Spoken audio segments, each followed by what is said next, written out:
teach you what I call the clock rear dip. So what this is for is really to strengthen the lower body, work on the stability of the hip and the knee, focus on balance, but it's gonna burn. This is a hard exercise. It starts out pretty easy. You think you're gonna do great, and then it really builds up quickly.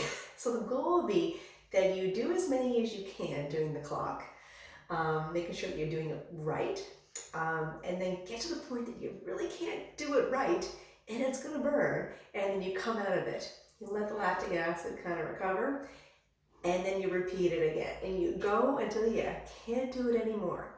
So the focus will be a lot of the back of the legs, so some of the hamstrings, the glutes, the side hips as well. The quads will work a little bit, but it's a lot of the back, and it's gonna burn. So we start kind of in like a mid squat. So you're here, okay?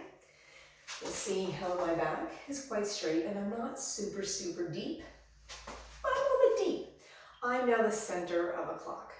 I'm gonna tap with my left leg to 9 o'clock, to 6 o'clock, and then I'm actually rotating this in my head, and then 5 o'clock, okay? So the way it looks for you. So I'm gonna start here. I can tap to the 9, I come back in. I did not change anything at all. I tap to the 6. I did not change anything at all. I did not step back out of it. I stayed exactly where I was. I tap the, what would be 5 o'clock. This reverse is gonna throw me off, so I apologize if I make that mistake. Okay, so I tap 9, I come in. I tap 6, I come in. I tap 5, I come in. If that's enough to make you feel like you're working pretty good, good for you, stay there, repeat until you can't repeat anymore.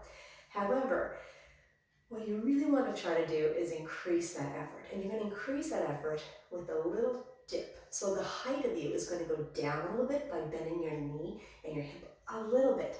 So it's that little increase of height that really changes the effort here. So again, I'm here.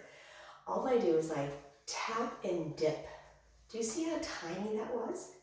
Tap and dip. I tap and dip 6. I tap and dip 5. I stay low, I tap, and I repeat. I tap and dip. The latter one's probably the hardest, to not step out of the original position, but that's the point. Don't step out of the original position. So tap and dip, tap and dip, tap and dip. I would repeat that sequence, like I said, until it was really, really hard. And then I would rest, but I would go back in, because you're never actually done that first round. You have more. So don't not do it. Do it anyway.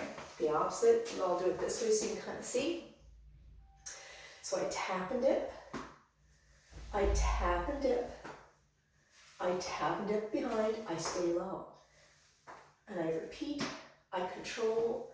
And all that really changes is the level of which my dip is changing.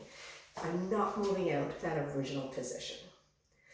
So good luck with that one.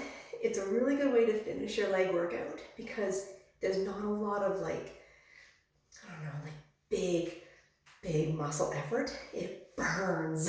And it's really good for, it's like really stabilizing around the hip of the knee.